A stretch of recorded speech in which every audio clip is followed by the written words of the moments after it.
بسم اللہ الرحمن الرحیم۔ السلام علیکم معزز طلباء کرام، آپ سب کیسے ہیں؟ آج ہم تفسیر بیضاوی کے سبق نمبر 8 کو پڑھیں گے۔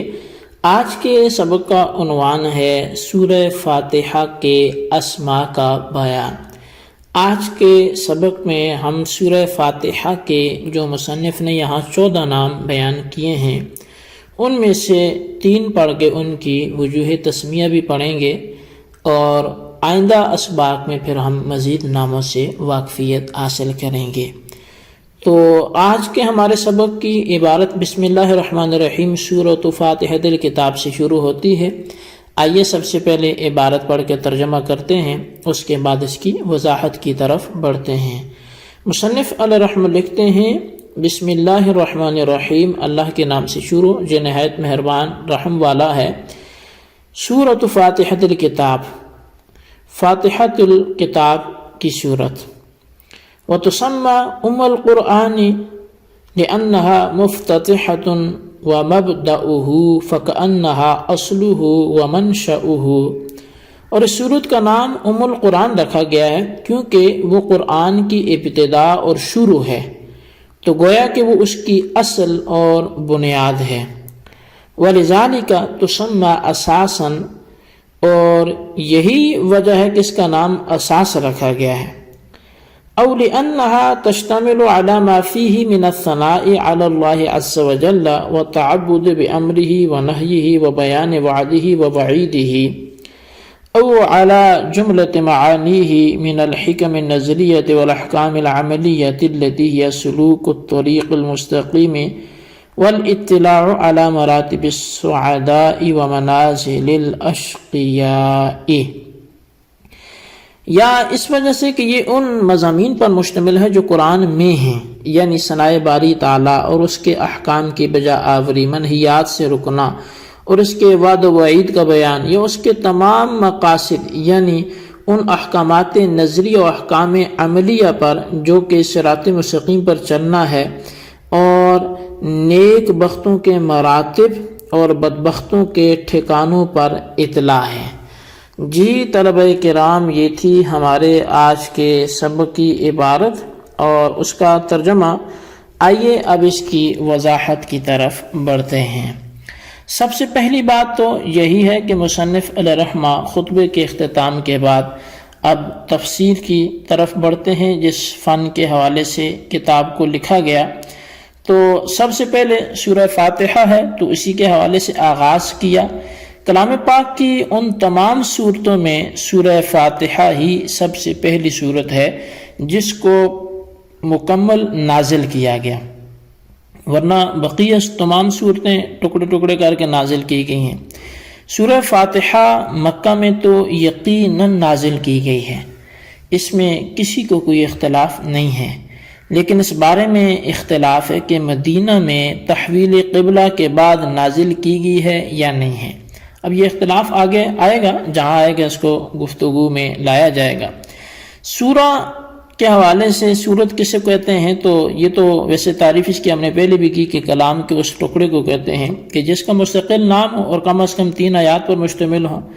اب اس پر پھر اعتراض کیا جا سکتا ہے کہ آیت الکرسی بھی تو ایک مستقل نام ہے اور 3 آیات پر بھی مشتمل ہے، اتنی مقدار ہے اس کی، لہٰذا اس کو بھی تو پھر سورت کا نام دینا چاہیے، جبکہ اس کو سورت کوئی بھی نہیں کہتا۔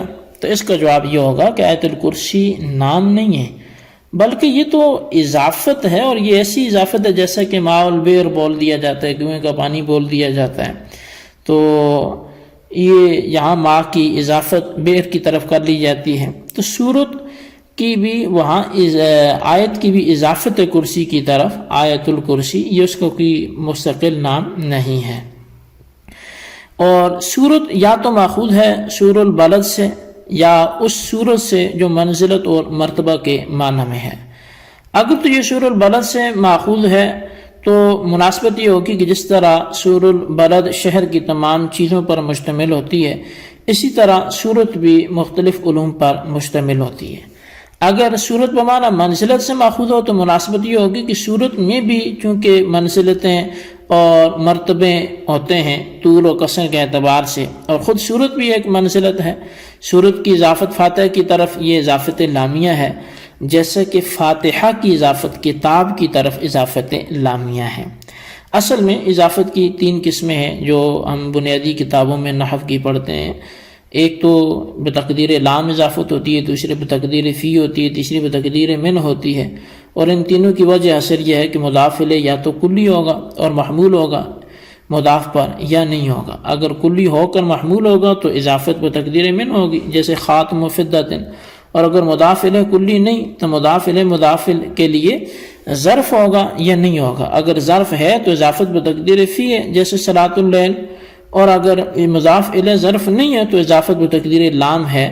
تو یہاں پر دیکھیے فاتحہ نہ ظرف ہے اور نہ صورت پر محمول ہوتا ہے۔ اسی طرح لفظ کتاب نہ تو فاتحہ پر محمول ہوتا ہے اور نہ ظرف ہے، لہٰذا دونوں جگہ اضافت بتقدیر لام ہے۔ فاتحہ کے چونکہ معنی جو ہے وہ کھولنے کے ہیں، تو اس کے بعد جو ہے وہ تا کو لایا گیا، تو تا فاتحہ میں یہ نقل کی ہے، کیونکہ صفت کی صیغوں کو جب اسمی کی طرف نقل کیا جاتا ہے تو اس میں تا کا اضافہ کر دیا جاتا ہے۔ سورہ فاتحہ کے قاضی صاحب نے 14 نام ذکر کیے ہیں۔ ایک فاتحۃ الکتاب ہے، ام القرآن ہے، اور اساس القرآن ہے۔ اس کے چونکہ ہم نے آج ان 3 ناموں کے حوالے سے گفتگو کرنی ہے، بقیہ بھی آگے آئیں گے، تو تینوں کی وجہ تسمیہ یہ ہے کہ سورہ فاتحہ کو قرآن کی ابتدا میں ذکر کیا گیا، تو سورہ فاتحہ مبدا ہونے کی وجہ سے گویا کہ اصل اور منشا ہے، اور مبدا ہونے کے اعتبار سے فاتحۃ الکتاب کہہ دیا گیا، اور اصل ہونے کے اعتبار سے ام القرآن کہہ دیا گیا، کیونکہ ام کے معنی بھی اصل ہی کے ہیں، اور منشا ہونے کے اعتبار سے اساس کہہ دیا گیا، کیونکہ منشا بھی اساس اور بنیاد ہی کو کہتے ہیں۔